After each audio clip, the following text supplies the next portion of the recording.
Honeymoon in fire. Mike and Sandy never even made it to the emergency stairs. At 10:33 p.m., the green-blue bolide that had looked like a divine spear aimed at Mayon's crater altered its apparent path in one cruel optical trick of perspective.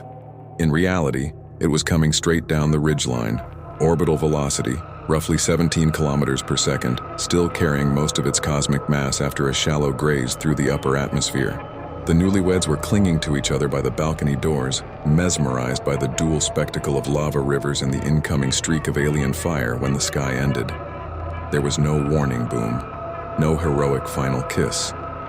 Only a fraction of a second of blinding turquoise light as the meteor slammed into the Mayon skyline resort at hypersonic speed.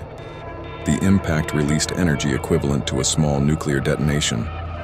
The hotel, its ridge, the surrounding forest, and everything within a 2-mile radius simply ceased to exist in coherent form.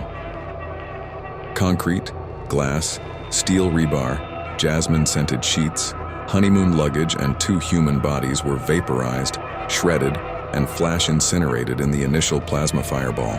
Mike's arm was torn from Sandy's grip at the molecular level.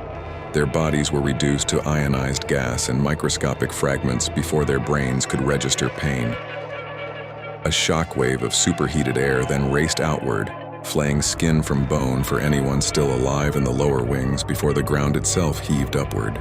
When the dust and plasma settled, a crater nearly 20 miles wide scarred the landscape where the resort ridge had stood. The perfect cone of Mayon Volcano now overlooked a blackened, glass-lined scar in the earth, its own lava flows mingling with molten ejecta from the meteorite. The explosion triggered secondary eruptions along nearby faults, sending fresh pyroclastic surges rolling across the valley. Ash clouds blotted out the stars for hundreds of miles. No survivors from the resort, no bodies to recover. Just 2 names added to a casualty list that would eventually number in the thousands as the combined volcanic and impact disaster unfolded across Albay province. Mike and Sandy had come to the Philippines seeking sunsets, passion, and a perfect beginning.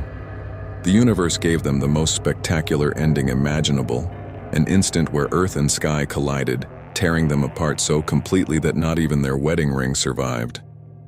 In the end, they became part of the crater, part of the legend.